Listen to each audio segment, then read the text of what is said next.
Hey golfers, PGA teaching professional Todd Kolb here, and today I'm going to talk to you about one of the most frustrating things for the average golfer, and that is lack of improvement. Now, why are we not improving? All right, over the last 30 or 40 years, we have information available at our fingertips, but the hard truth is the average golf handicap has not gone down at all. Now, why is that? Well, here's my thought on that. It's simply because you're getting information from unqualified sources and you're not getting it on a regular basis. So think about this for a second. If you wanted to fix, let's say, your slice, as an example, where are you going to go? Well, if you're like most golfers, you're going to buy a magazine, you're maybe going to go online, you're going to kind of check out some random videos, or probably worse yet, you're going to ask a buddy, all right?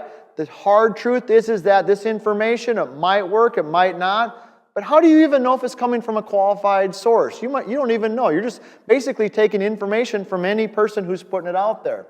Let's talk about two examples of maybe some things that you've experienced. How about the slice? Who out there hasn't at some point struggled with slicing the golf ball? Now, what did the magazine tell you, or maybe worse yet, what did your friend tell you? Hey, just strengthen your grip. Turn that grip over a little bit and that will fix that slice. You know what? I hate to tell you this, but that's just probably one of the worst things you can do if you slice the golf ball. And if you really knew the reason why behind that, you'd probably never do it again. But here's the good news, is that I could probably fix that by just adjusting a couple positions in your hip and in your arm, and we could take what is a slice and we could turn it into a draw in literally 4 or 5 golf shots. But how about this one? All right, how about lack of distance? Who does not want to hit the golf ball further? Well, if you go to your traditional sources of information, what's the magazine going to tell you? Hey, you got to go buy the latest driver. All right, go drop $400 or $500 and you'll hit the golf ball further. Well, how many times are you going to do that before you've spent $1,000 on drivers and you're still hitting it the same distance? All right, or you might maybe go to your buddy. What's your buddy going to tell you? Probably going to tell you just to swing harder.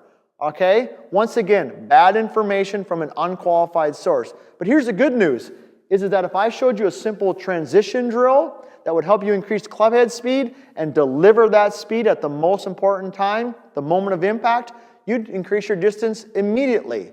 So here's the good news, is that next time you hear from me, I'm going to prove to you why the strong grip is the worst thing you can do to fix your slice, but better yet, I'm going to show you how a simple hip position and arm position can change that slice into a draw overnight. So we are well on our way to better information, qualified information, and information that's going to help you play better golf.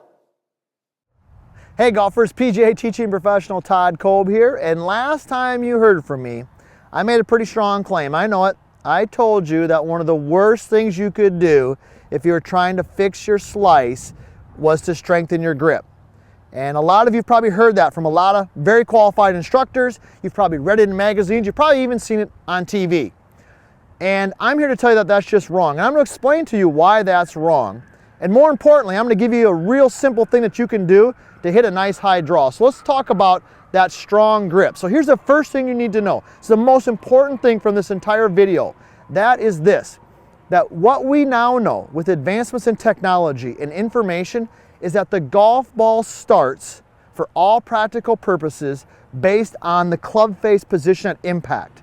All right, and that club face can be square, it can be open, or it can be closed. Those are the only 3 options that we've got. So that's the first thing you need to know, is that the golf ball starts based on where the club face is pointed at impact. So let's think about this for a minute.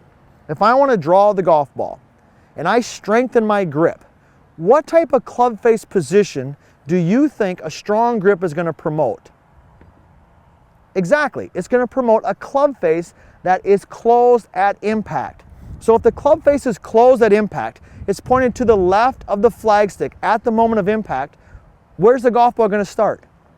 It's going to start left of the flag. And then what's it going to do? It's going to turn even further to the left. So even from a conceptual standpoint, it makes no sense at all to strengthen your grip so you can draw the golf ball, because now the club face is closed, ball starting to the left, and it's even going further left, which just means it's further away from the flagstick.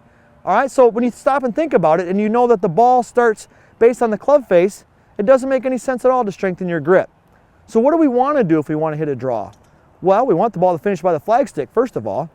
So how do we do that? Well, we want a neutral grip, because with the neutral grip, the club face is going to return to the ball in a neutral position or maybe slightly open. But if we want the golf ball to draw, we need to look at another factor, and that is the path, the direction the club is swinging. And we want that direction, that path, to be to the right of the target. All right, so when I combine a path that's to the right of the target with a club face that is slightly open to the right of the target, right of the flagstick, the ball starts slightly to the right and it draws back into the flagstick, the ideal shot that we're looking for. So next time you hear from me, you're gonna have a neutral grip, because you know now that the strong grip is not good for hitting a nice high draw. But also, I'm gonna give you a couple basic tips, simple things that you can do in your setup that are gonna allow you to get that path going to the right. And when we have a path to the right, a club face that is slightly open, we're gonna hit a nice high draw that finishes right by the flagstick.